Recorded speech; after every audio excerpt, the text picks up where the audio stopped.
Big boss 16 खत्म हो गया है, लेकिन उसके चर्चे अभी तक बरकरार हैं। जहां एक तरफ घर में आपने लड़ाइयां देखी, तो वही घर में हमने असली दोस्ती भी देखी। और जो दोस्ती इस घर की जान थी, वो थी मंडली के सदस्यों की दोस्ती। हम अक्सर देखते हैं कि बिग बॉस के घर में दोस्ती टूटती है और बाहर जाकर सब दोस्त बन जाते हैं, लेकिन इस बार उल्टा हो रहा है। एक दूसरे पर जान छिड़कने वाले मंडली के दो सदस्य अब एक दूसरे के बारे में बात तक करना पसंद नहीं करते। हम बात कर रहे हैं बिग बॉस 16 के विनर एमसी स्टैन और सबके चहीते अब्दू रोज़िक की। अब्दू रोज़िक और एमसी स्टैन की लड़ाई अब देखते ही देखते बहुत निचले स्तर पर जा रही है। जब से लोगों को पता चला है कि दोनों के बीच सब कुछ ठीक नहीं चल रहा है, वो बेचैन हो गए हैं ये जानने के लिए कि आखिर इस लड़ाई की वजह क्या है। बता दें, अब्दू ने पिछले दिनों खुलासा किया था कि एमसी स्टैन के बदले व्यवहार से उन्हें ठेस पहुंची है। रैपर ने इस मामले पर चुप्पी साध रखी है। हालांकि एमसी स्टैन के फैंस अब्दू से बहुत परेशान हैं और उन्होंने तजाकिस्तान के सिंगर को ट्रोल करना, मजाक उड़ाना और भद्दे कमेंट्स करना शुरू कर दिया है।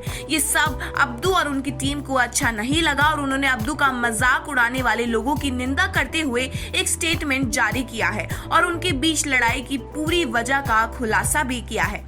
दरअसल अब्दू की तरफ से सोशल मीडिया पर एक लंबा चौड़ा पोस्ट डाला गया है और आप देख सकते हैं कि इस पोस्ट में अब्दू का काम देख रही एजेंसी ने एमसी स्टैन की मैनेजमेंट कंपनी पर अब्दू के साथ दुर्व्यवहार करने, गाली गलौज करने और उनकी कार का पैनल तोड़ने का आरोप लगाया है। पोस्ट में कहा गया है कि सबसे पहले हम सभी को रमजान मुबारक की शुभकामनाएं देना चाहते हैं। हम और सभी को हमेशा दयालु और शांतिपूर्ण रहने के लिए प्रोत्साहित करना चाहते हैं, लेकिन इन सब के अलावा रमजान के पवित्र महीने पर भी हमने महसूस किया कि अब्दू के बाद से एमसी स्टैन के बारे में आधिकारिक तौर पर मामले को स्पष्ट करना जरूरी था। स्टेटमेंट में आगे कहा गया कि स्टैन को इस बात का बुरा लगा है कि फिनाले के दिन अब्दू ने उनकी मां के साथ फोटो नहीं क्लिक करवाई थी, जो कि रैपर को काफी बुरा लगा था। अब्दू ने आगे कहा कि जब वो पहली बार घर से बाहर आए थे तो सबसे पहले स्टैन की मां को ही कॉल किया था कि घर में सब कुछ ठीक है और स्टैन काफी अच्छा कर रहा है। लोग बिना सच जाने ही अब्दू से नफरत करने लगे हैं। हुआ ये कि 20 मार्च को साजिद खान अब्दू के घर गए और एमसी स्टैन साजिद से फोन पर बात कर रहे थे। अब्दू ने जब मोबाइल अपने हाथ में लिया तो उन्होंने स्टैन से कहा, तुम कैसे हो मेरे भाई, मैं तुम्हें बहुत याद करता हूँ। लेकिन स्टैन ने बात नहीं की और साजिद से कहा कि मैं बाद में फोन करता हूँ। और आज तक स्टैन ने कोई जवाब नहीं दिया या बताया कि उन्होंने ऐसा क्यों किया।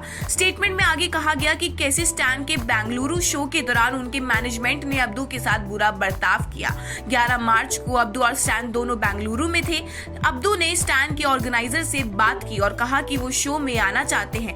वो परफॉर्म तो नहीं करेंगे, सिर्फ अपने दोस्त की हौसला अफजाई के लिए आना चाहते हैं। जिस पर अब्दू को जवाब मिला कि स्टैन नहीं चाहते कि अब्दू वहां आए, लेकिन अब्दू को लगा कि शायद उनकी मैनेजमेंट टीम से कोई गलती हुई है, इसलिए वो एक आम गेस्ट की तरह टिकट खरीद कर गए। लेकिन वहां उनके साथ काफी बुरा बर्ताव किया गया। उनकी कार के शीशे तोड़ दिए गए और अब्दू को इस बात का काफी बुरा लगा। स्टैन नहीं चाहते थे कि अब्दू किसी भी हाल में उनके शो में आए। अब्दू की टीम ने बयान में ये भी खुलासा किया कि कुछ संगीत लेबल एमसी स्टैन और अब्दू को साथ लाना चाह रहे थे, लेकिन रैपर ने उन्हें ये कहते हुए ठुकरा दिया कि वो अब्दू के साथ काम नहीं करना चाहते, जिस वजह से अब्दू बहुत निराश हो गए। इस पोस्ट में ये भी खुलासा किया कि लोगों ने बिना सच जाने अब्दू को किस तरह से ट्रोल किया, जिस वजह से अब्दू बहुत ज्यादा दुखी हो गए हैं। आपको बता दें, अभी स्टैन की तरफ से बयान आना बाकी है। उन्होंने अभी तक इस मामले पर अपनी तरफ से कुछ सफाई पेश नहीं की है। बहरहाल अब देखना होगा कि इस लड़ाई का क्या अंजाम होता है।